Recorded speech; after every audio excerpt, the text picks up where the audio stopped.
35 years ago. It was a hot summer day in Damascus. My husband and I were still new in the Middle East. We knew very little Arabic, and we knew no one in this city. All we had was a name and a phone number on a piece of paper. We just said goodbye to my parents who'd visited us in Jordan, and we'd come up to Damascus on the bus. As we got out onto the bustling pavement with our bags, I was feeling homesick and alien, and on the edge of tears in this strange city. My husband left me with the bags on the side of the road and went off to try to find a phone to make contact with the people we were supposed to be connecting with. And I stood there wishing I was anywhere else, somewhere familiar. Then I heard a voice calling to me. I turned around, and the shopkeeper in a little roadside kiosk behind me had brought out a chair onto the pavement in the shade of his awning and was beckoning me to sit on it. Thankfully, I dragged over our bags and rested on it. In a little while, the shopkeeper appeared again, this time with a glass of sweet black tea for me to drink. He wouldn't have taken any money. He would have been insulted if I'd offered it. I barely had enough Arabic to thank him. But by the time my husband returned, I was feeling refreshed, not just by the sweet tea and the rest, but by the warmth and hospitality which the stranger had extended to me. 5 or 6 years later, we were living with our 2 toddlers in a town in Upper Egypt. We were working under the Coptic Orthodox Bishop Athanasios. He wasn't tall, he'd have barely made 150 centimetres in height, but he was one of those extraordinary men of God you meet maybe once in a lifetime. We were living in a small apartment on the ground floor, and as the only foreigners in town, we had lots of visitors. 20 to 25 in a day wasn't unusual, for there were frequent knocks on our door, along with intermittent thumps that shook the whole apartment when the street soccer game scored a goal on the door. One day there was a knock on the door, and my husband opened it to find Bishop Athanasios and 4 or 5 of his priests there. He invited them into our small sitting room, and I went in to greet them before retreating to the kitchen to prepare refreshments. I was feeling rattled and quite overwhelmed. He'd never visited us before. What does one serve a bishop? What should I prepare? I was in a flap. I greeted him and the priests, and as I moved past him, he reached out and embraced me, clasping me in a hug as he sat, and I stood there awkwardly off balance, not knowing what his priests thought about their bishop holding a foreign woman at close quarters, and he held me there immobilised for a few minutes. By the time he released me, I'd quietened and recollected myself, able to focus more on the privilege of having them as guests, not only worrying about the cultural expectations of providing hospitality and getting it right. I'm Moyra, and we're thinking about hospitality. People like Christine Pohl and Kathy Ross have written deeply and profoundly on hospitality, and we're indebted to their insights to commend them to you. Today I want to focus on some of the cross-cultural aspects of hospitality. Hospitality can be of diverse forms, of different kinds or functions, and it can be demanding. Well, it's diverse. In different cultures, what does it look like? What do you eat? Do you eat a central platter piled high with rice and meat, or a multitude of small plates that everyone helps themselves from? Or do you eat individual serves? What do you eat with? Fingers, chopsticks, pieces of bread torn off, spoons, knives and forks? Where do you eat? On seats around a table, or seated on the floor around a low table, or around food spread on a cloth or plastic sheet? Where are you eating? Is it at home, or in a neutral space like a restaurant or plaza or public building? Do you buy from a restaurant or Uber Eats, or cook it yourself? Do you start with hot drinks, tea or chai, or do you finish with them? And do you talk during the meal, or focus on eating, and does the talk happen either beforehand or afterwards? Genesis 18 verse 8 has Abraham standing and watching his visitors while they ate, and that mirrors the experience some of us have had of being served food and left to eat it alone. How do you respond when that happens? Whether a culture is egalitarian or hierarchical affects it, when work, wealth, class or caste, gender, religion can affect who you do or don't eat with. In hierarchical cultures, how easy is it to give or receive hospitality across the hierarchy? What about when caste or rules of cleanliness or purity constrain who can help in preparing or serving or sharing the food. We can't take our assumptions about hospitality and how it happens with us. Then there's different kinds of hospitality. We often think of the individual or household, whether it be coffee and cake or a meal or an array of nuts and fruit served to someone. But there's also incidental hospitality, like the kiosk owner who gave me tea, or what we serve the delivery person who comes to our door, or the plum fixing our kitchen, a glass of iced water or a bottle of soft drink or a fried egg sandwich. And then there are communal events, community celebrations or funerals. We see Jesus in the Gospels at many different kinds of hospitality, reclining at table over elaborate meals with religious leaders or wealthy tax collectors, having a picnic of bread and barbecued fish on the beach with his disciples, or of bread and fish with the crowds, joining in a communal wedding celebration, or having a glass of water from a Samaritan woman at Jacob's well. And there's different occasions or purposes that can be linked with religion. So it might be Bible studies, women's studies, or reciting the Quran, or the Prophet Muhammad's birthday.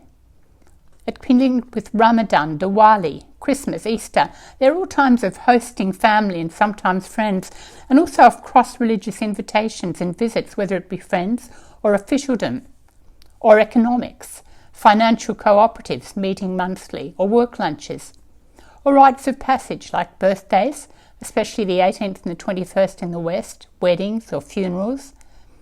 In Indonesia, they have the 7th-month celebration in pregnancy, and in Egypt, they have the 7-day ceremony after a baby's birth. Louise Simon, in her booklet on rites of passage, comments, "When we look at the celebrations which accompany rites of passage, it may seem on the surface that a woman's main role is to provide food, whereas men are doing the official things, like leading prayers or reading the Quran. However, while the provision of food is certainly not the only role women play in rites of passage, it's also vital in creating and sustaining community, both spiritual and social. In the preparation of food, women from different social statuses and religious convictions work together, sharing stories and sharing life. It's often women who oversee celebrations. Without the extension of hospitality towards friends, family and other guests, without the preparation of food, without the organisation of the celebration itself, these rites of passage wouldn't happen. And it can be for different purposes. So it can be used to show honour or thanks to people. It's also used to strengthen intercommunal relations, visiting each other on feasts, whether it's officials making official visits or friends in their houses. And it can be used to establish reconciliation or restored relationship, particularly in indirect speech cultures rather than verbal formulae of apology and forgiveness. Think of the Old Testament fellowship meal. Some of the beast was sacrificed, offered to God, and the family ate the rest. It was kind of like a picnic together with each other and God. And the Lord's Supper becomes a symbol of our reconciliation with God. Sharing bread and salt in some cultures mean you can't lie to or betray someone with whom you've shared them.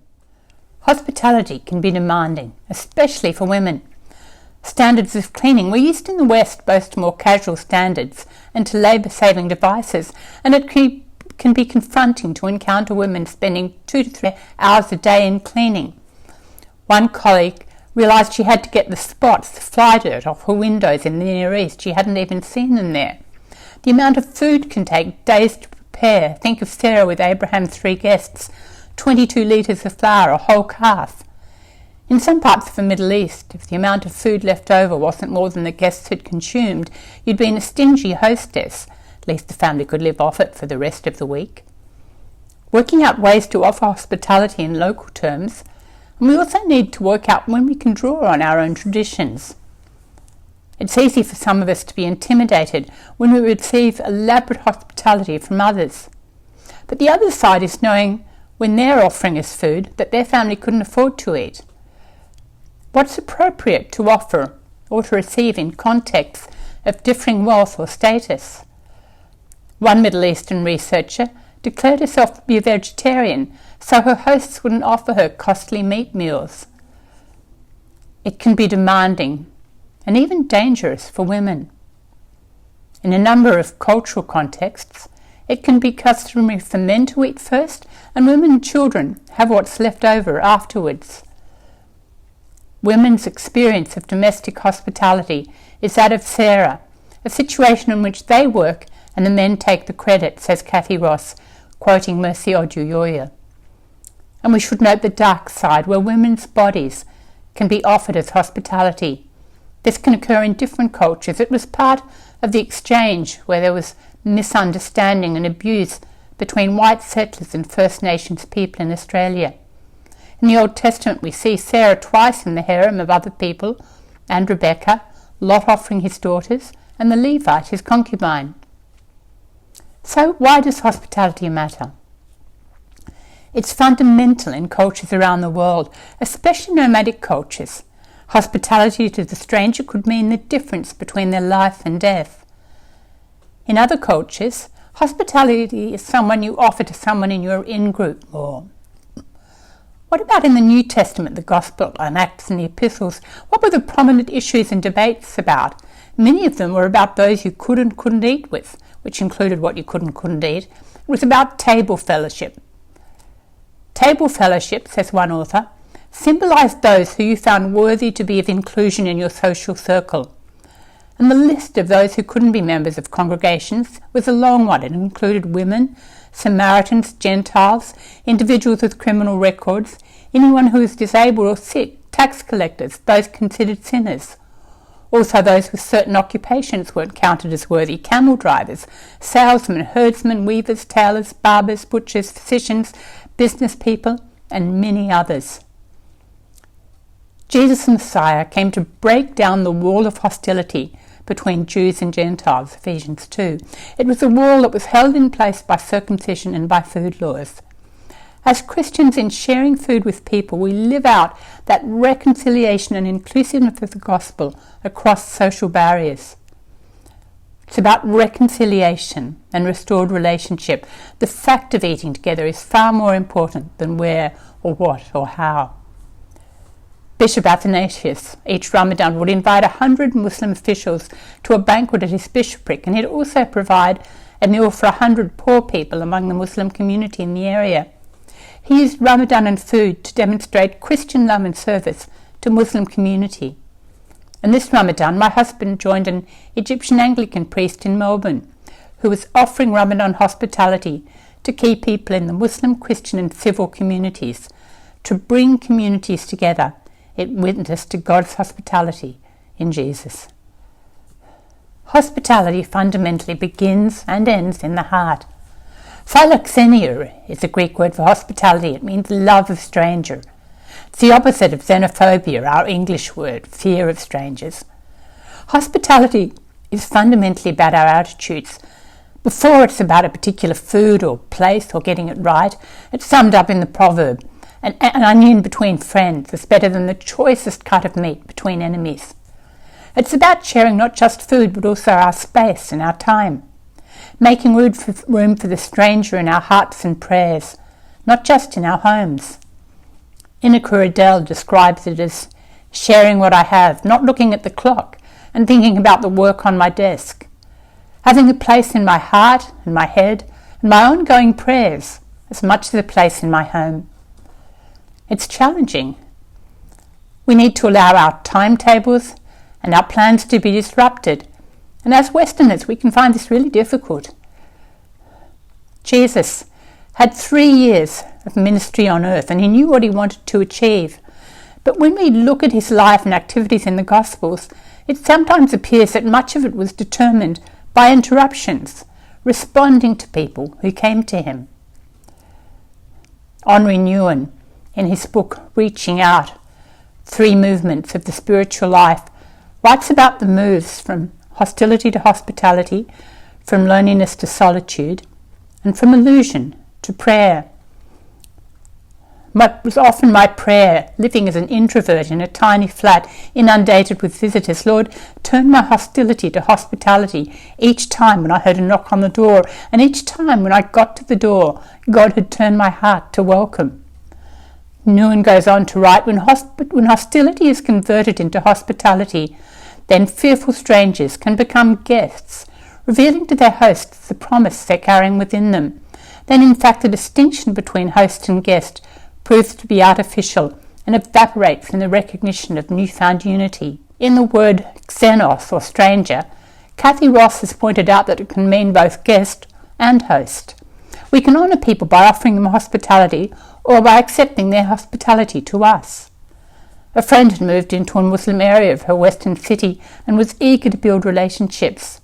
She'd met another young mother, a Muslim woman, at the park with a toddler and invited them over to visit her, but they never came and she was puzzled, feeling a bit rejected.